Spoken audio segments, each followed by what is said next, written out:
when my world's about to break and this heart just fades away.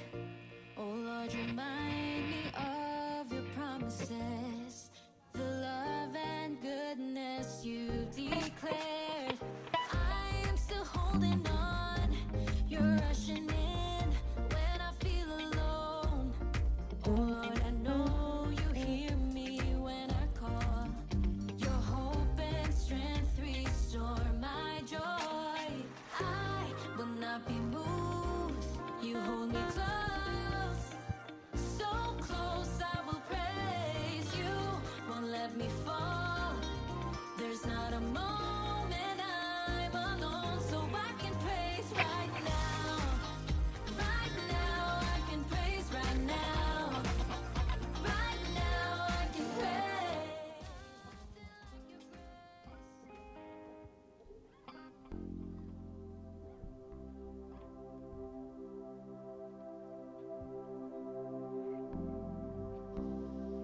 Good morning. Good morning. Good morning, church. Kain ba kayo? Excited na ba kayo mag-worship kay Lord? Before tayo mag-worship, let me encourage you from the Isaiah chapter 25 verse 1. Reading from Pinoy version. So, sabi dito, O Lord, ikaw ang Diyos ko, itataas kita, pupurihin ang pangalan mo dahil sa magagandang bagay na iyong ginawa. Mauna pa lang, plinano mo na mga planong tapat at sigurado. Diba? Come on, let's worship the Lord. Hallelujah! Purihin natin ang Panginoon.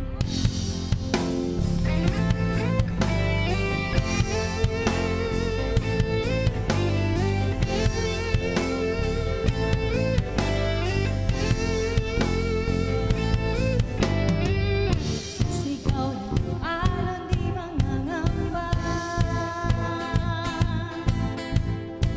sa gitna ng dilim di ako mag-isa. Hindi matatakot, hindi matitinag, pagkat ikaw, O Diyos, ang aming pag-asa. Wala nang hahanapin pa, wala nang hahanapin pa, pagkat, O Diyos, sapat ka na. Wala nang hahanapin pa, pagkat, O Diyos, sapat ka na. Pag-ibig mo, kanlungan ko, ang ako mo, sandigan ko. Hallelujah! O, sabay-sabay! Sa sigaw ng alon di mangangamba, sa gitna ng dilim di ako mag-isa. Hindi matatakot, hindi matitinag, pagkat ikaw, O Diyos, ang aming pag-asa. Wala nang hahanapin pa, pagkat, O Diyos,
Itinataas namin, Lord, ang aming mga puso at isipan.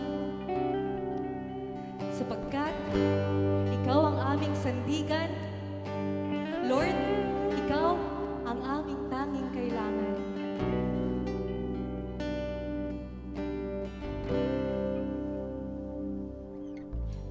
Kaya ko bang ibigay ang lahat kung sa sarili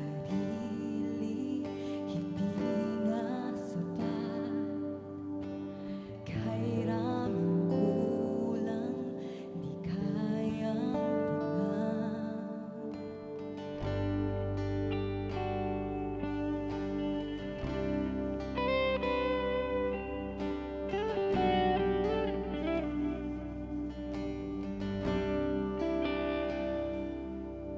Laging sinusubok ang pusong pagkat, ngunit umaapaw yung pagmamahal. Kay raming kulang ang iyong pinagmahal. Ngayon pa ba magdududa? Katapatan mo ay subok na.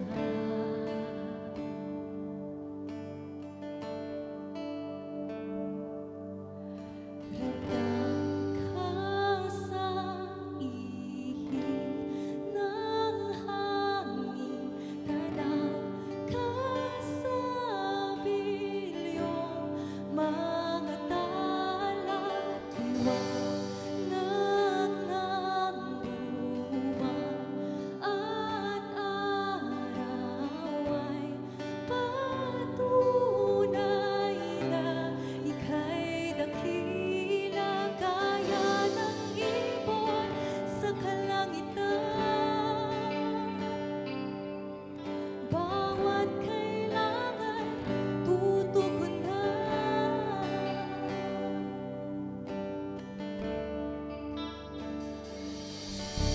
Sabihin lang ang iyong salita, handang makinig at sa'yo'y magtiwala. O aking Ama, sa'yo lang aasa. Hilumin mo ang pagdududa. Katapatan mo ay subok na.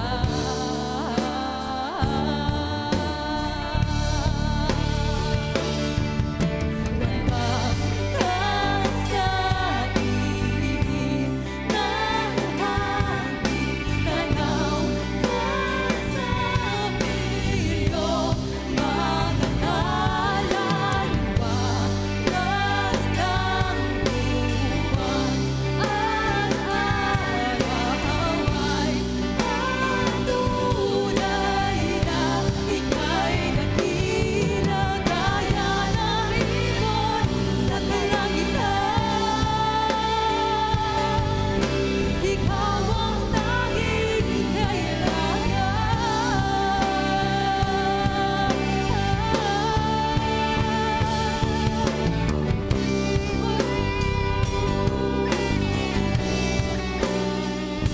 Dakila ka,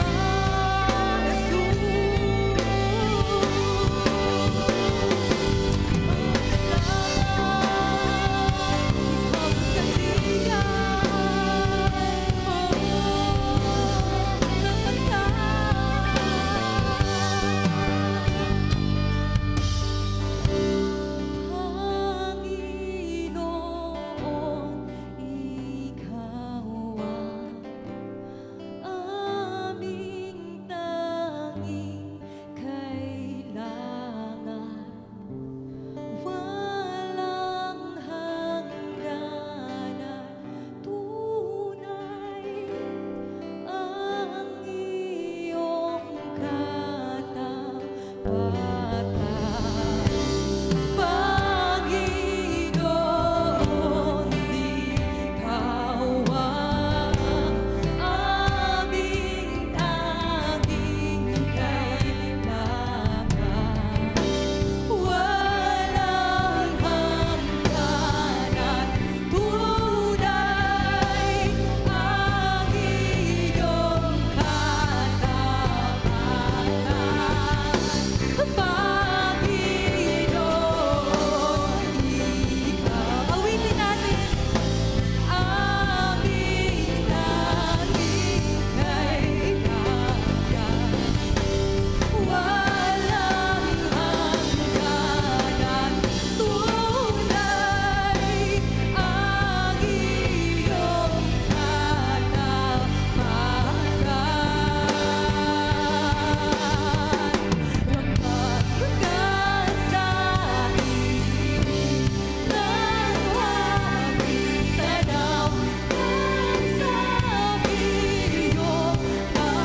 you deserve all the worship, the praises of your people.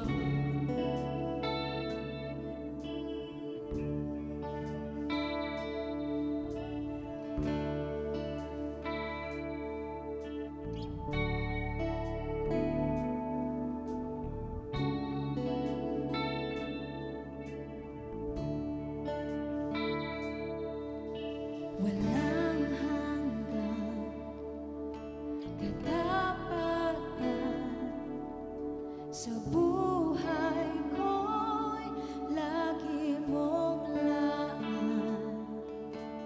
Narito dahil sa biyaya mo, habang buhay magpupuri sa'yo.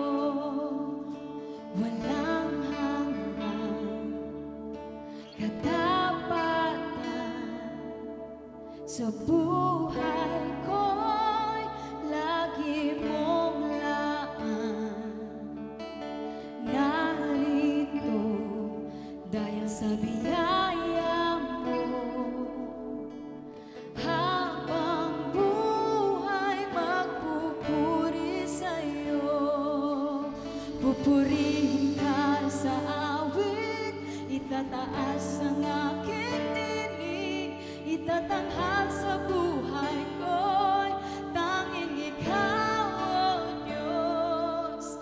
Higit pa sa kalangitan, ang iyong kalwalhatian, kadakilan mo'y di mapapantayan.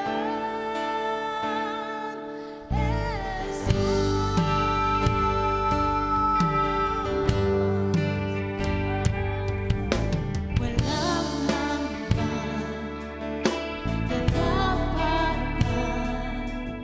sa buhay ko'y lagi mong laan. Narito dahil sa biyaya mo, habang buhay magpupuri sa'yo. Pupurihin ka sa awit, itataas ang aking tinig, itatanghal sa buhay ko'y tanging ikaw, O Diyos.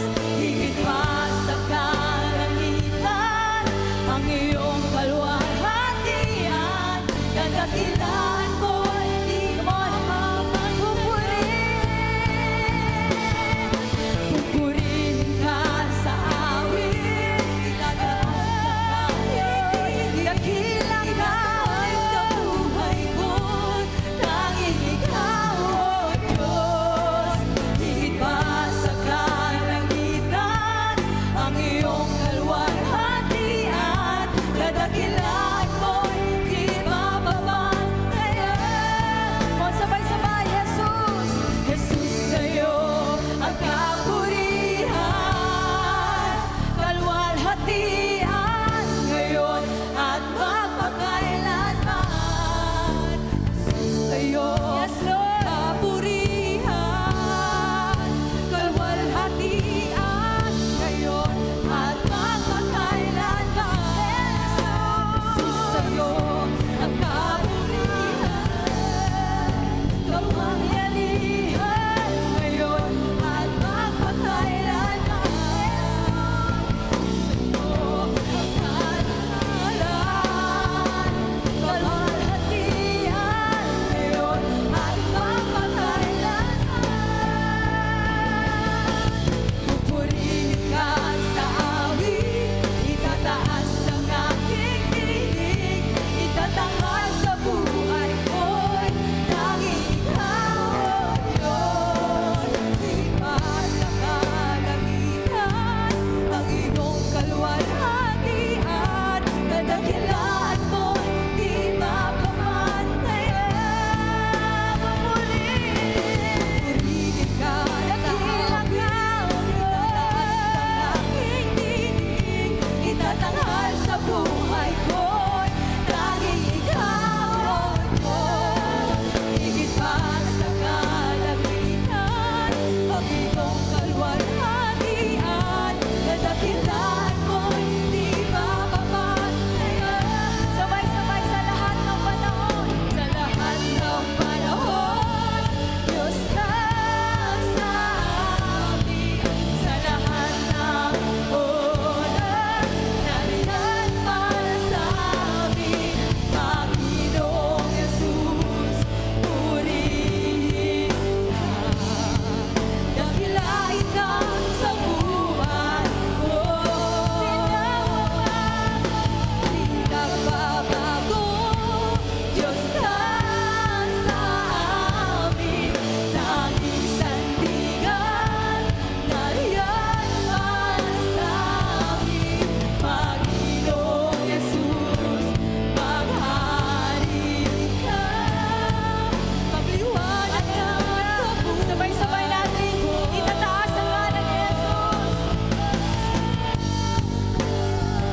raise our hands to the Lord as sign of worship and praise and reverence to our King.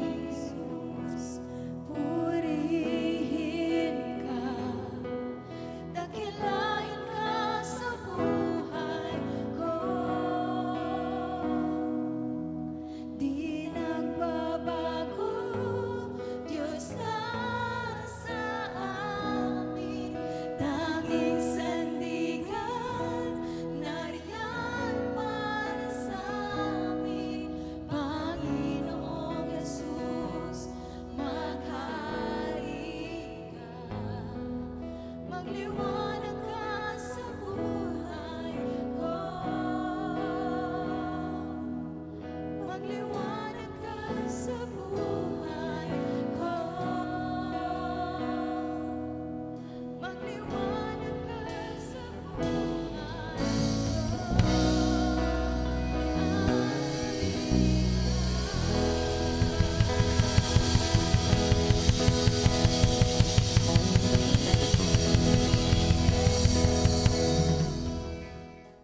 Come on, let's praise your God.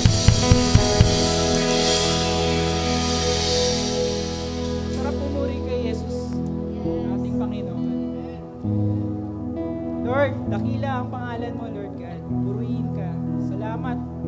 Sinusustain niyo po kami sa araw-araw. Alam namin na ang pag-asa ay nasa iyo lamang at hindi ito na nakukuha sa kung anumang temporal na bagay dito sa mundo. Maraming salamat po at palagi nyo kaming ginagabayan sa aming mga challenges dito sa mundong ito. Lord, gamitin niyo po kami sa aming journey, mapalapit sa inyo para mapalapit din ang mga taong hindi pa po nakakakilala sa inyo.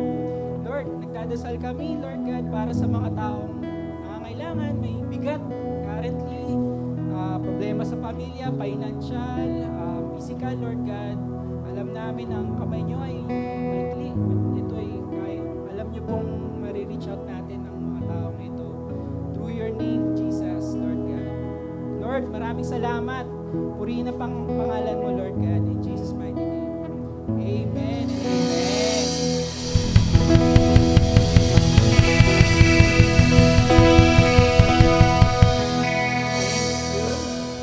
Maaari na po tayong maupo.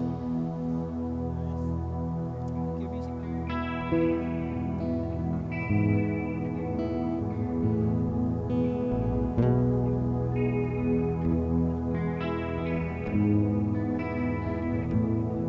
Kindly take your seat. For our giving, our sacrificial giving, meron po kayong makikita na envelope dyan sa harapan nyo. Pwede nyo po yung sulatan ng inyong pangalan, ang inyong prayer request, at kung gusto nyo pong kumonect sa ating small group or tinatawag natin na victory group, dyan po namin kayo makakontak. So, it's also for giving. Makikita nyo po dyan na mayroong checkbox, meron tayo for missions, Every Nation Campus, Real Life Foundation, Local Building Fund, and others. So, if you want to give naman po online, meron po tayong naka-flash on the screen na QR code. Kindly use that for sending your offering. Anyway, let me encourage you, church, with a verse from Philippians chapter 4, verse 19 and 20. At ibibigay ng Diyos ang lahat ng kailangan nyo galing sa hindi maubos na yaman niya, sa tulong ni Christ Jesus. Sa Diyos at Tatay natin ang papuri magpakailanman. Amen. So, Lord, we pray that this offering will advance us your kingdom, Lord God. Thank you for the ability to produce wealth. And Lord God, thank you for reminding us that through our sacrificial giving, we worship you, Lord God. And allow po namin na mag-advance ang iyong kingdom through any centavos and through peso, Lord God, na aming ibabalik sa inyo, Lord. Lord, we pray also for those na in financial need, Lord God. Alam po namin na you are sustaining them, Lord God, those current challenging times, Lord God, and also for those na nag-obey rin, Lord God, sa inyo. You continue to provide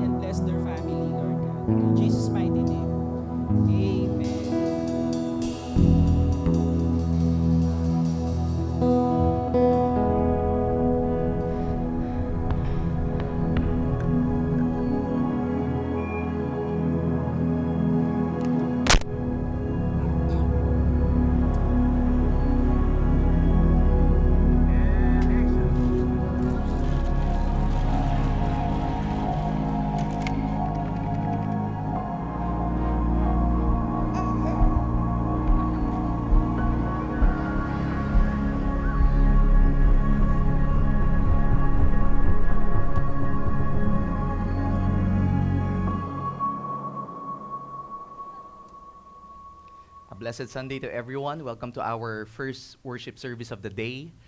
And as we start our preaching of the word, can I invite God's people to stand on their feet and please bring out your Bibles and open it to Hebrews chapter 7. We're now on chapter 7 of our series, Jesus is Greater Than. We're chapter 7 in the book of Hebrews. So our text for today is from verses 20 to 28. All right. This is the word of the Lord, verse 20, and it was not without an oath, for those who formerly became priests were made such without an oath.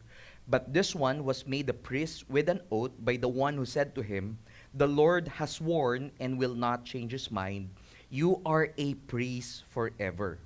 This makes Jesus the guarantor of a better covenant. The former priests were many in number because they were prevented by death from continuing in office. But he holds his priesthood permanently because he continues forever. Consequently, he is able to save to the uttermost those who draw near to God through him, since he always lives to make intercession for them. For it was indeed fitting that we should have such a high priest, holy, innocent, unstained, separated from sinners, and exalted above the heavens. He has no need, like those high priests, to offer sacrifices daily, first for his own sins, and then for those of the people, since he did this once for all when he offered up himself. For the law appoints men in their weakness as high priests, but the word of the oath, which came later than the law, appoints a son who has been made perfect forever. That is the word of the Lord. Thanks be to God. Let us pray. Heavenly Father, again, we thank you for this opportunity to gather as your people to hear again from you. Lord, we pray that your word would continue to cut to our hearts. And I pray, Lord, that you would ready our hearts and minds to receive something great from you today. Lord, would you anoint the preaching of your word, Lord, and grant us, O God, the ability to understand and also to apply the word that we're going to receive.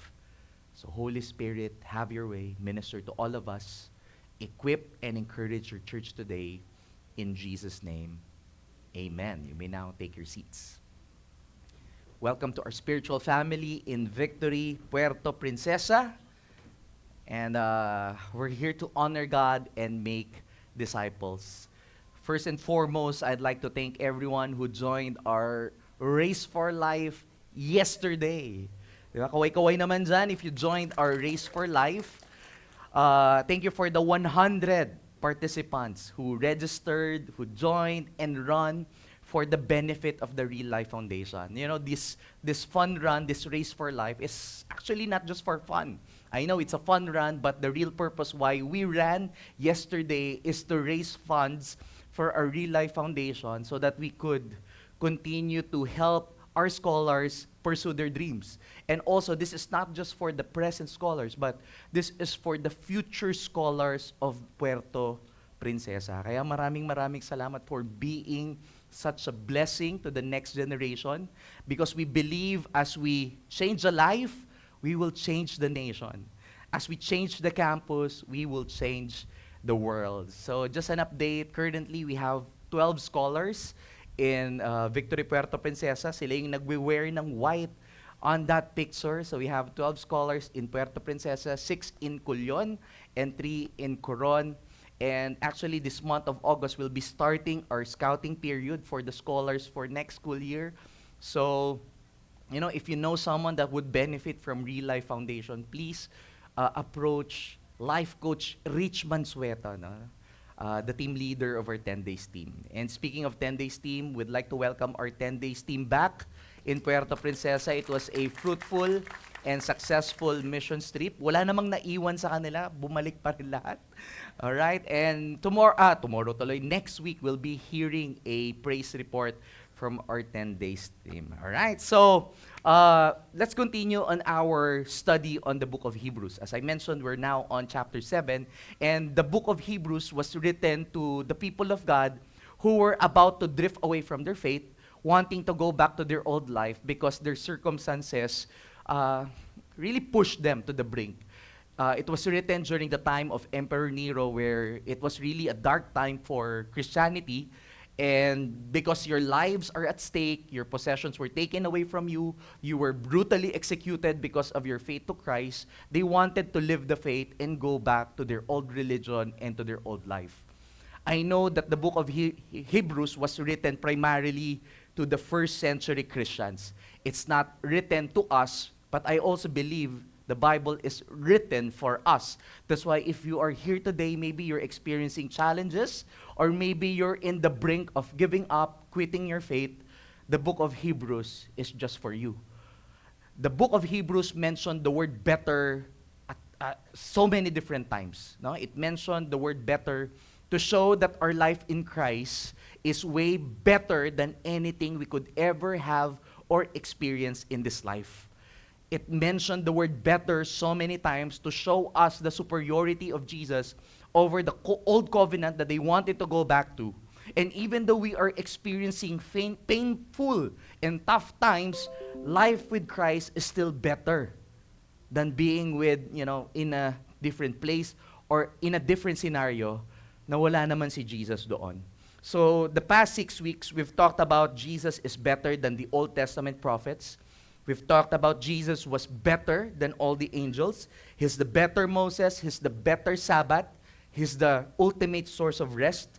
He's the better high priest. And last week, we've discussed better things that comes from our salvation. Today, we'll talk about that on Jesus, we have a better covenant. That Jesus being our great and high priest, through Him, we have a better covenant. So, as we start our topic, better covenant, let's define ano nga ba talaga yung covenant. Let's dive into what covenant is all about. A covenant is a binding agreement where two parties who are not part of the same family becomes a family. But just like in marriage, that's one example of a covenant instituted by God. Two persons from two different families, they join together as one to become a new family. So, kaway-kaway naman sa mga happily married dito. Yun, no? Sige, wala nang happily, married na lang. Para magtaas-taas. So, a covenant is like that, no? There are two different parties, they join together to become one family. And a covenant shares some features similar to that of a contract, no? Any one of you have ever entered into a contract? Diba, in a contract, nakalagay doon, stipulated there, what you agreed to fulfill, no? What you have agreed and committed to do. And the same with covenant, you have responsibilities, or you agree to do something, no? Both parties. And in ancient times, they held the covenant with such high regard to the point that whoever do not fulfill their part of the covenant, merong punishment. Or sometimes it would lead you even to the point of death. And particularly in the Old Testament, God made a covenant with His people. Now, God wanted a relationship with us. That's how the Lord loves us. That's why He initiated a covenant to us, His chosen people. However, the problem is, time and time again, Israel, these people whom God raised, they would break their part of the covenant by sinning against God. That's why the Lord instituted priesthood. And the role of the priest is to make offerings and sacrifices to God for God's people to be spared from the punishment of not doing their part in the covenant.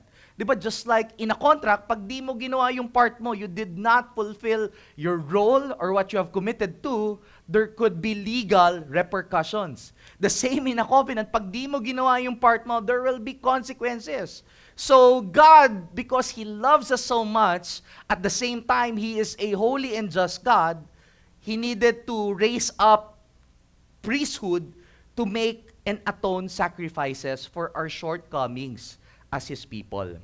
So we can see that the work of the priest, it's only temporal. That's why God sent His only Son, Jesus Christ, and He appointed Him as the ultimate high priest. We've talked about that when Pastor Tomas May of Timor-Leste was here.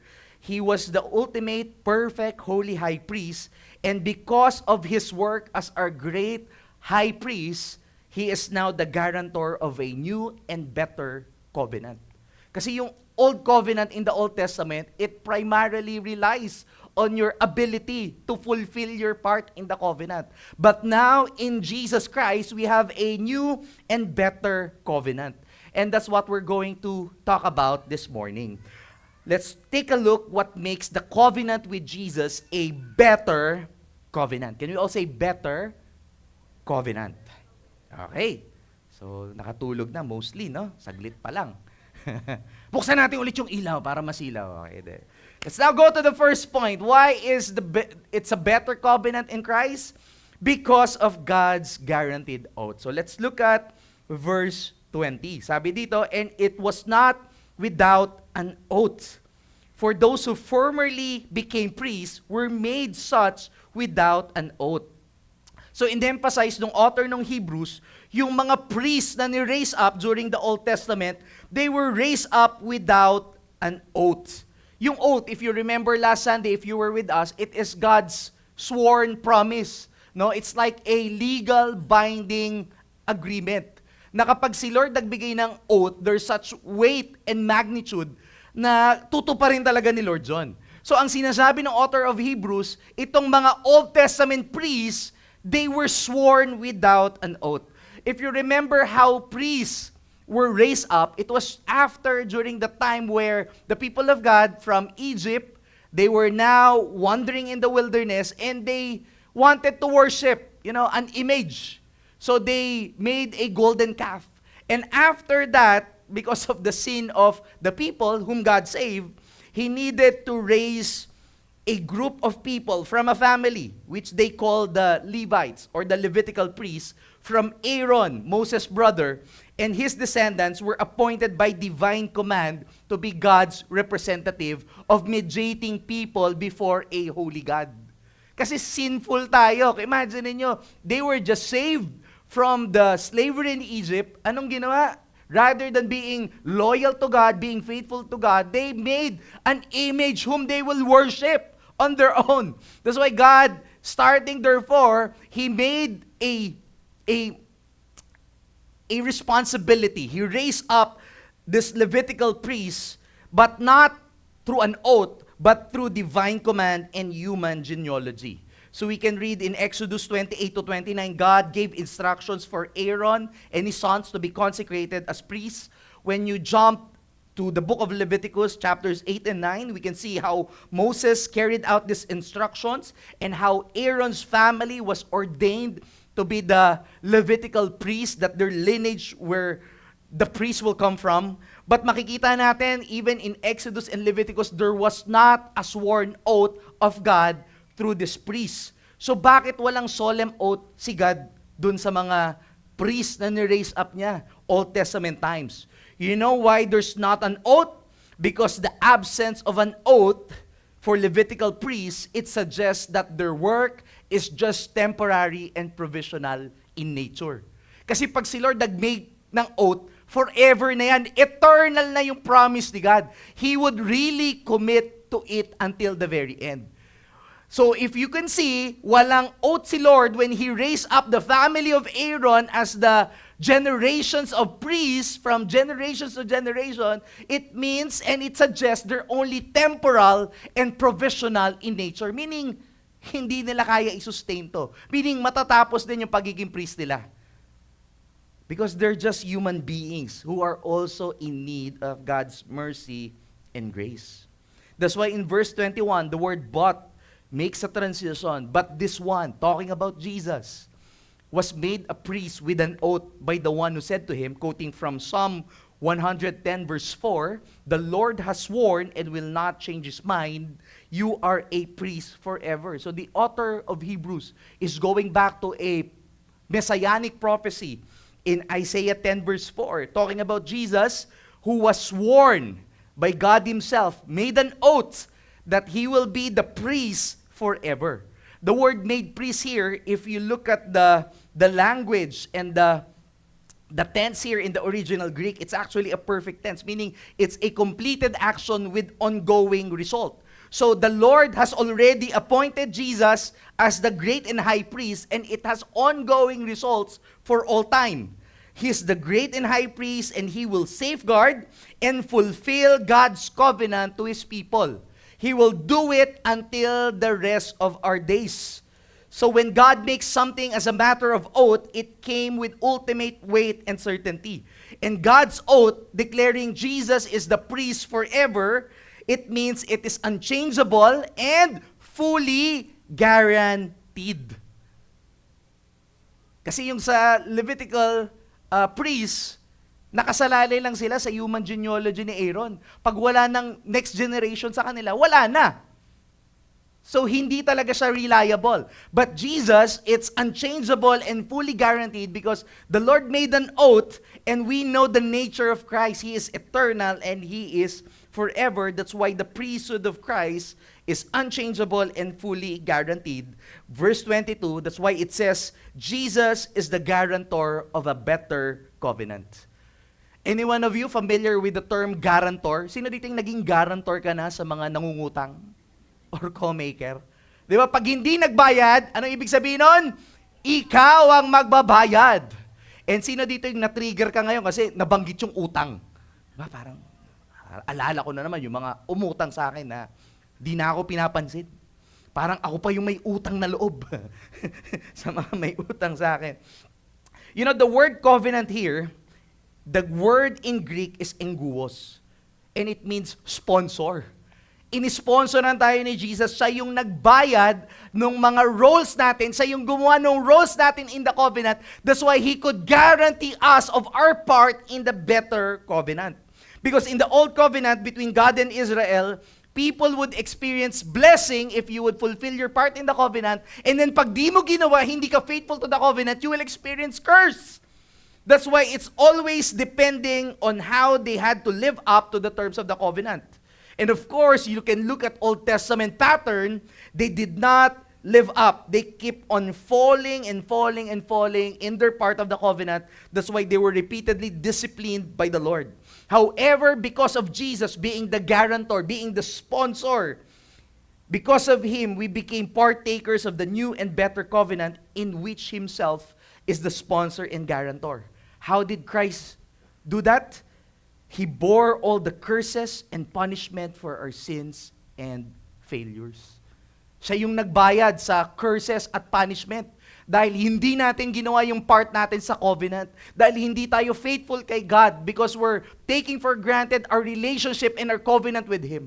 Jesus was the one who bore and paid all the punishment and curses that we truly deserve. That's why we could still take part of this covenant because it's not based on our human effort anymore. It's now based on the works of Christ that He finished for us. Moreover, His perfect and sinless life has been credited to us. Kaya nga sponsor. He credited His perfect life, His righteousness, His perfect obedience. He credited it to us, thus fulfilling the terms of the original covenant. Have you ever bought something na may warranty? No? Like, 'di ba?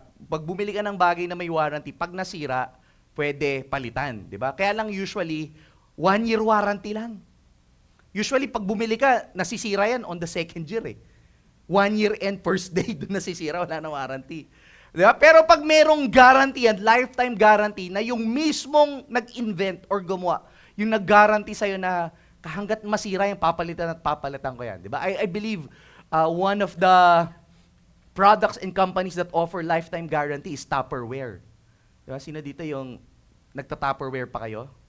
Tapos yung pag nawala niyo yung Tupperware, lagot kayo sa nanay nyo. Diba? Kaya kami nun, yung ice cream na lang yung ginagawa namin baunan nun eh. Yung lagay ng ice cream. Kasi lagot kami sa nanay namin pag nawawala yung Tupperware.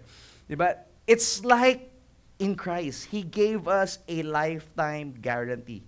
We can trust this new and better covenant because He Himself guaranteed it as a great and high priest that He will never fail and He will always take care of us, fulfill the part every time we fail.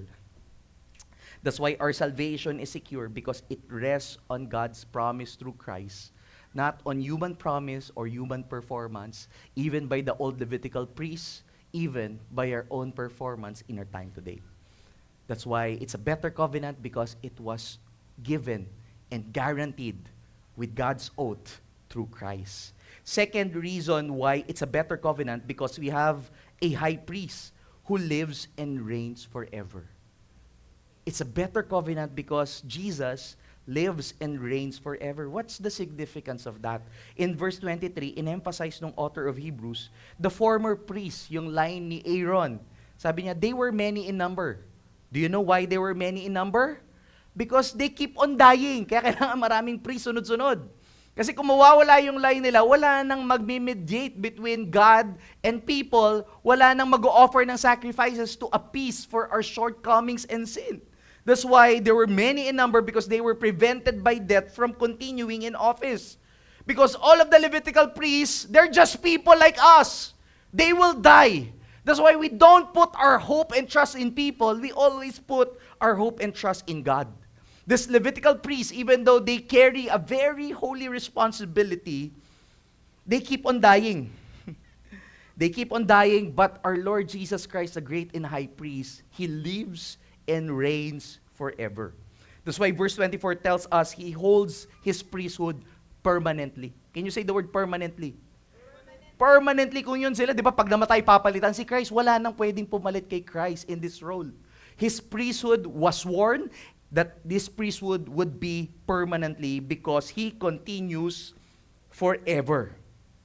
He continues forever. Meaning, we have a better covenant because Jesus, our high priest, lives and reigns forever. His priesthood is unending. Namatay siya once, nabuhay muli, at never siyang mamamatay muli. Kaya kapag mahal na araw, pag Biyernes Santo, di ba, patay ang Diyos, di ba? Hindi patay ang Diyos. Buhay siya. He lives and reigns forever. He doesn't need to be replaced. Hindi siya pwede palitan. At yung maganda kay Christ, He sits on His throne, He lives and reigns forever. That's why we can come to Him without thinking na baka i-reject ako ni Lord or baka ipasa ako sa next priest, next in line. Diba? Na-experience nyo na ba yung tumawag kayo sa customer service, tapos yung problema nyo hindi naman na-solve? Ang ginawa sa inyo, pinagpasa-pasa kayo kung kani-kaninong agent. Tapos pag sinabi, talk to the manager, wala rin. Diba? Have you ever experienced that? Calling a hotline? Diba tatawag ka, bakit? Akala ko 7:30 yung brand out. But 6:30, brand out na. Akala ko hanggang 5:30 lang, ba't 5:45, wala pang kuryente. Tapos gugulating ka siyempre, 9:40, magbabrun out ulit. Dapat may element pa rin ng surprise. Natatawag ka. Na-experience ba yun? Natatawag ka, brun out. Papasa-pasa ka pag nagtanong ka. Tapos wala nang comment sections, di ka pwede magtanong. Ang maganda kay Jesus, Pastor, may hugot ka. Hindi, wala. Diba? Gusto ko lang makarelate tayong lahat. Ito yung kagandahan kay Christ, hindi ka ipapasa-pasa. We can come to God directly. All our concerns, we can give it to God directly, and we are confident that His reign and His priesthood is unending. Na sa Kanya lang talaga tayo lalapit at pupunta for the rest of our days. His eternal nature seals the permanence of His covenant. And after sacrificing His own life for us, dying for our sins, He resurrected and continues to live forever. Death has no power over Him, just like in the time of the brothers of Aaron, his sons, diba, death reign over them because they're human beings. But kay Christ, death has no power over Him, nor can it stop Him from upholding the covenant for us. That's why rest is assured in Christ Jesus. Verse 25, consequently, He is able to save to the uttermost those who draw near to God through Him, since He always lives to make intercession for them. What the verse tells us here, we have constant access to God through Jesus. Dati, di ba, parang napakadaming seremonyas. Para lang magkaroon nga, di ba, ng interaction with God. But in Christ, we can come to Him directly. But we can approach His throne of grace, as the book of Hebrews would tell us in the latter part. We can always come to Him in His throne of grace because Jesus already paid the part of the covenant. And at the same time, as the Bible tells us here, He always lives to make intercession for us. We have constant access to God through Jesus because He always lives to intercede for us. Jesus ensures we have access to God's throne of grace, and through Him, we can go to the Father and enjoy the relationship that the covenant made available to us. That's the beauty of Jesus being our great and high priest. We can approach God directly. We can be confident in approaching Him. Hindi na tayo dadaan gaya noon, di ba, na dadaan ka pa sa Levitical priest just for you to have a penance, just for you to, your sins to be made right. Jesus already made right of our sins. That's why we can approach Him confidently. And the beautiful thing is, yung sinasabi sa verse 25, sabi dito, He is always making an intercession for them. Jesus is always praying for us. Diba tayo, we value having someone to pray over us, right? Very important yung meron kang prayer shield. Yung 10 days team natin, that's one of the requirements before they go to their mission trip. They have to submit their list of prayer shield. At least 10 people who would pray for you every day to hold the ropes with you in prayers. Kaya tayo, di ba, we ask you to write your prayer request because we want to pray for you. We want to hold the ropes for you in prayer. Pero ine-emphasize din natin yung answered prayers, ilagay nyo. Kasi pag kayo nag-pray kay Lord directly, He would hear our prayers because of Jesus Christ. And when you see that God is answering your prayers, that you can really pray directly to God through Jesus Christ, then it builds your faith up. And imagine kung, di ba, meron tayong mga tao na mahal natin sa buhay na nagpipray sa atin, ang sinasabi ng Book of Hebrews, sa kada season ng life natin, Jesus is always there making an intercession for us, praying for you.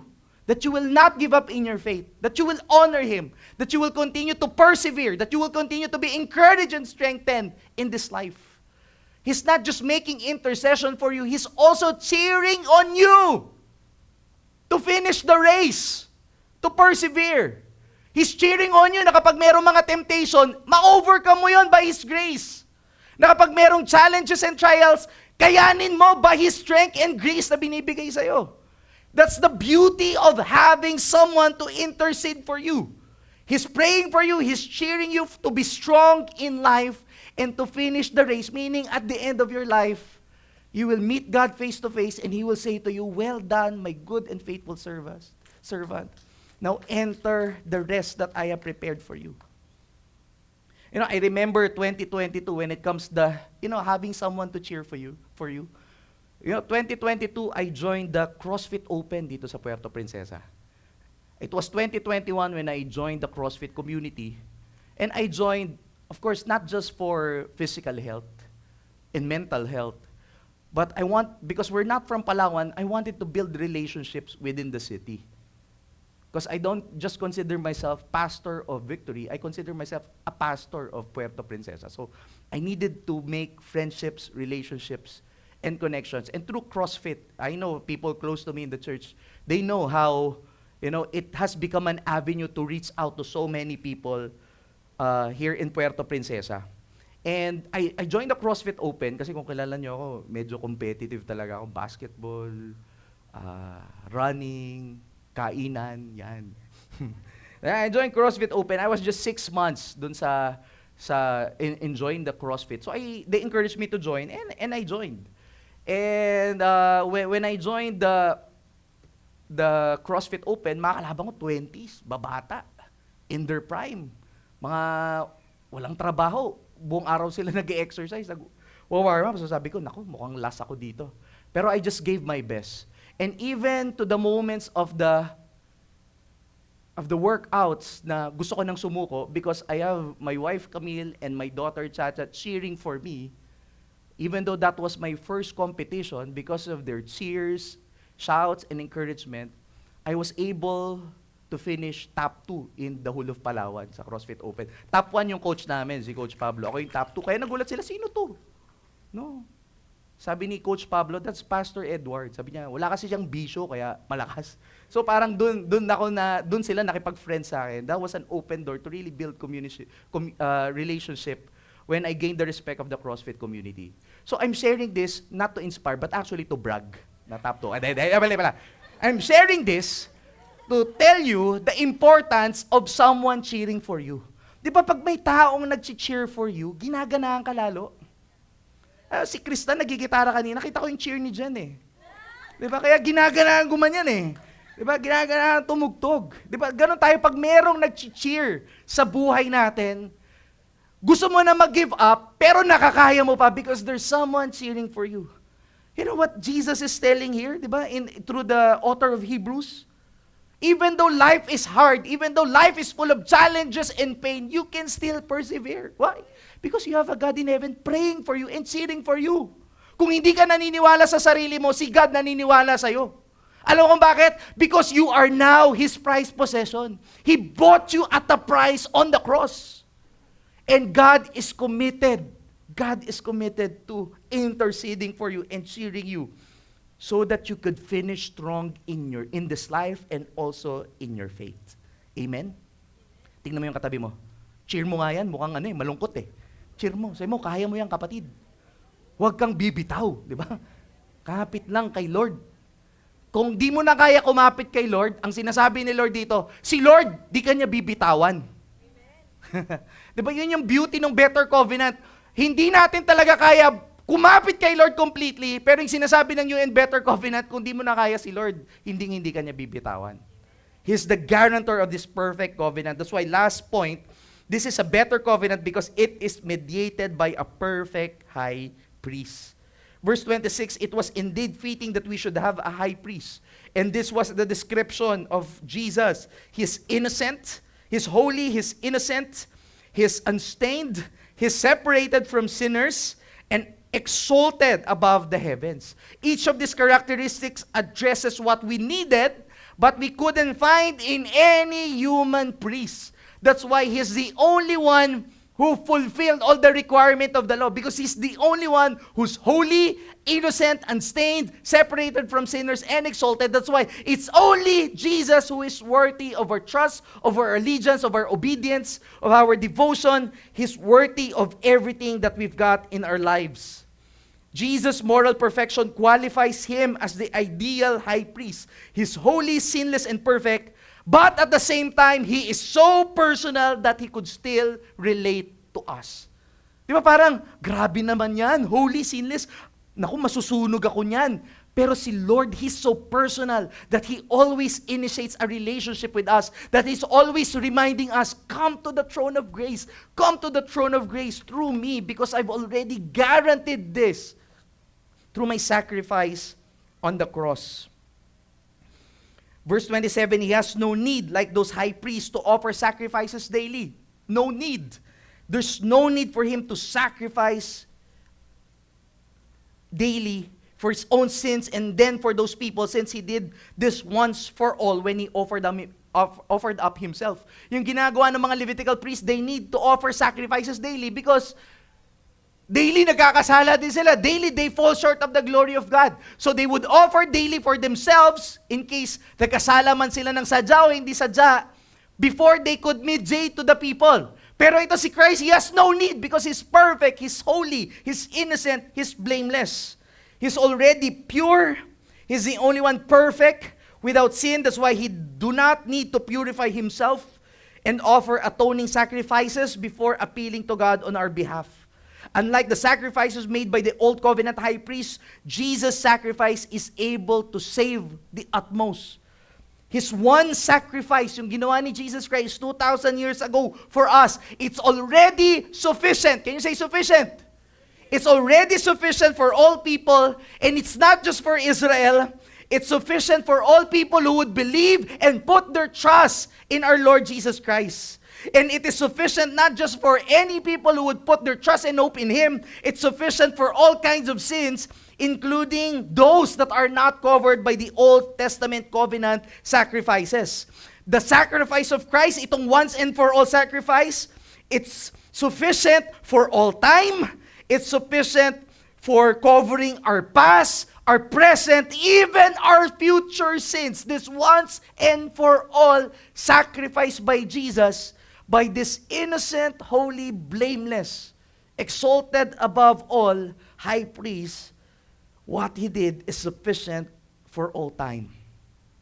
His sacrifice is sufficient to accomplish all aspects of our soteriology or salvation, our forgiveness, our transformation, even for our glorification.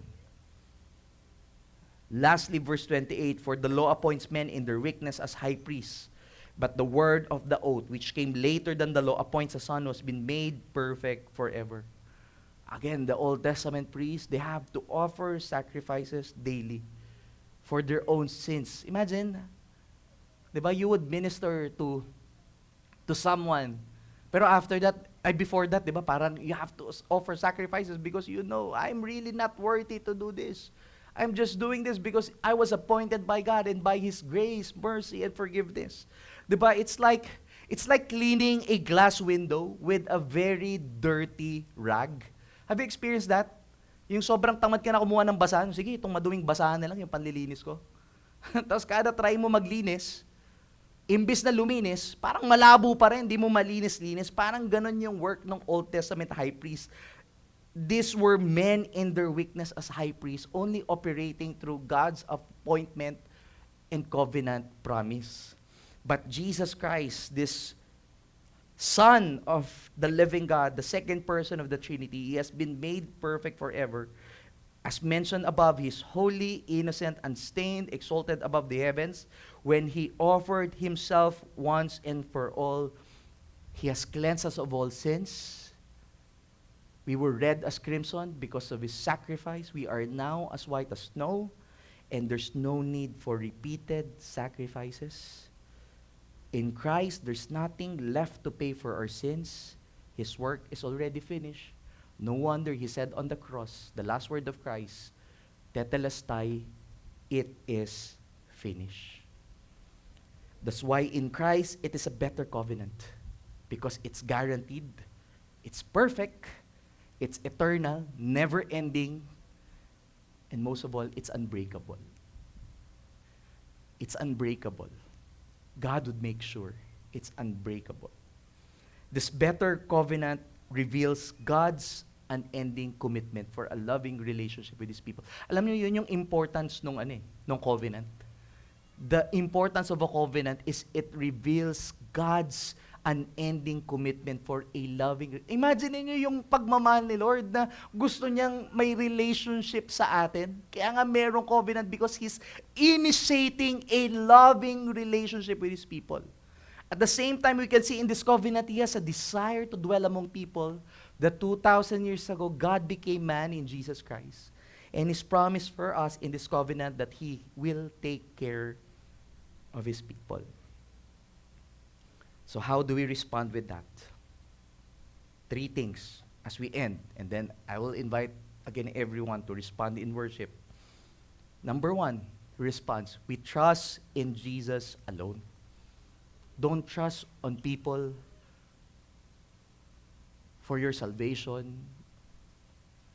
Don't trust on your own ability. Don't trust on your own good works. Trust in Jesus alone.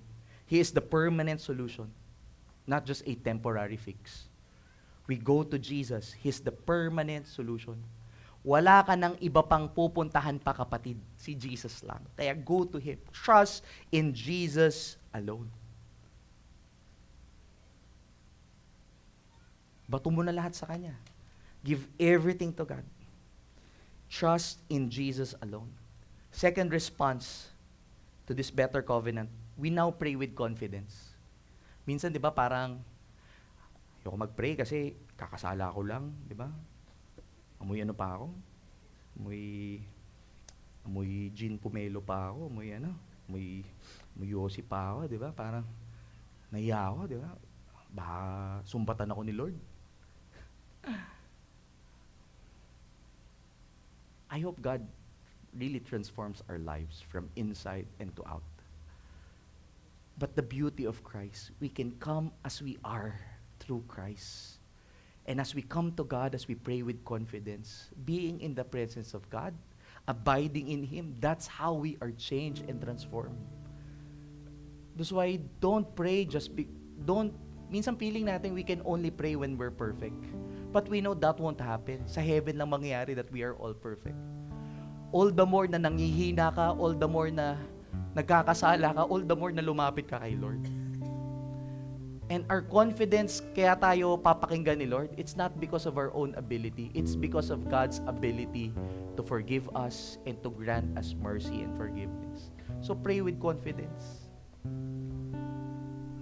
Huwag mo na antayin yung victory group leader mo yung mag-pray sa'yo or ako. Di ba? You can pray to God directly through Jesus Christ, empowered by the Holy Spirit. And lastly, you live in grateful obedience, knowing that your sins are fully covered, past, present, and future, by His once and for all sacrifice. It should not give us an excuse to continue to live in sin, but it gives us the greatest motivation why we want to honor God and make disciples, because we're so grateful for what Jesus has done and accomplished for us. That's why we can rest in Him. We can rest in His finished work. We can worship Him in spirit and in truth because of everything He has accomplished for all of us, so that we can enjoy this new and better covenant that is not just based on our part to fulfill the law, but is only based on how He has fulfilled the law for each and every one of us. Can I invite God's people to stand once again?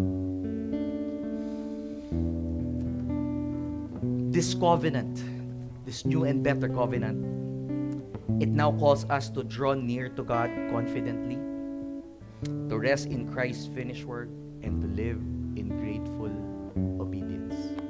As we worship God, we're going to exalt His name.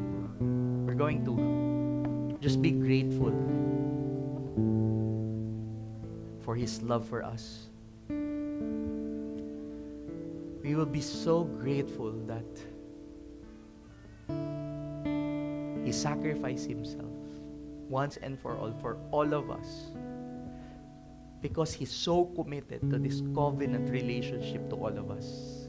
Maybe you are here today and parang wala ka man lang desire for God, wala ka man lang motivation for God. Sana yung malaman mo na si God sobrang motivated siya talaga to pursue this relationship with you. I pray that it will change your heart. It would soften your heart knowing that this God who's holy, blameless, innocent, separated from sinners and exalted above heaven, He still chooses to pursue this relationship with us. That's why, God, would you break any pride in us? Even, Lord, any guilt and shame that we're feeling na hindi kami worthy. Yes, totoo, hindi kami worthy. But because of our great and high priest Jesus, you've called us worthy. And you've called us worthy even to still be part of this covenant promise, this covenant, this loving covenant relationship with our God. Kaya, Panginoon, aming Panginoong Hesus, tinataas ka namin, dinadakila ka namin, at nagpapasalamat kami, Panginoon, sa pagmamahal mo sa amin. Lord, di talaga namin deserve ang pagmamahal. Pero, Panginoon, pinatawad mo pa din kami, nilinis mo kami, binago mo kami, at patuloy mo kaming pinapangalagaan. That's why, God, I just pray, would you touch our hearts today? Would you reveal more of yourself to us as we worship you?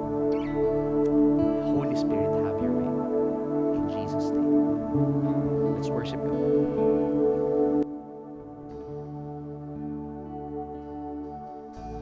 Walang hanggan, katapatan sa buhay ko'y lagi mong laan. Narito dahil sa biyaya mo, habang buhay magpupuri sa'yo. Pupurihin ka sa awit, itataas ang aking tinig, itatanghal sa buhay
Sa lahat ng panahon, Diyos ka aming.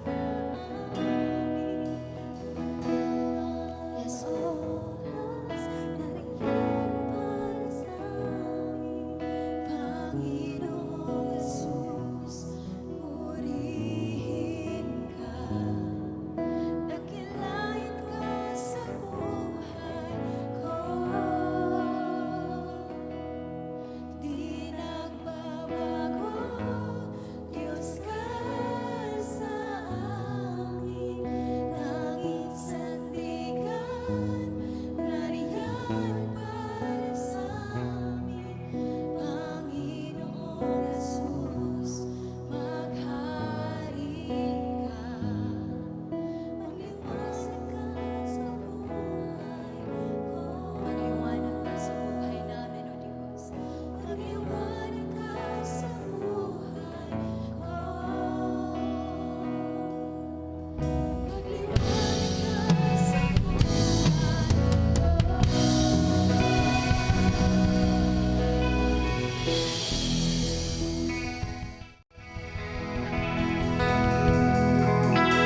Lord Jesus, we just thank you for your great commitment to all of us, oh God. Lord, patawarin mo kami kung yung buhay namin wala man lang commitment sa iyo, Panginoon. But God, today as we've looked at this new and better covenant, we've seen that it's not about our ability to fulfill the part, but it's all about the great and magnitude of your love. And that's why you did all of those things. I know it's very technical. I know it's a lot of details when you look at the Old Testament and how Jesus is way better than those old covenant procedures. But the greatest highlight is God's magnitude of love for us. That in our weakness, He is always strong for us. Kung tayo bitaw na sa buhay or sa ating pananampalataya sa Kanya, ang Panginoon kailanman hindi bibitaw sa iyo. I believe for a lot of us today, I think that's a line that is prophetic that you badly needed to hear right now. Ang Panginoon hindi ka bibitaw. That's what the new and better covenant shows us. As people, we will fail.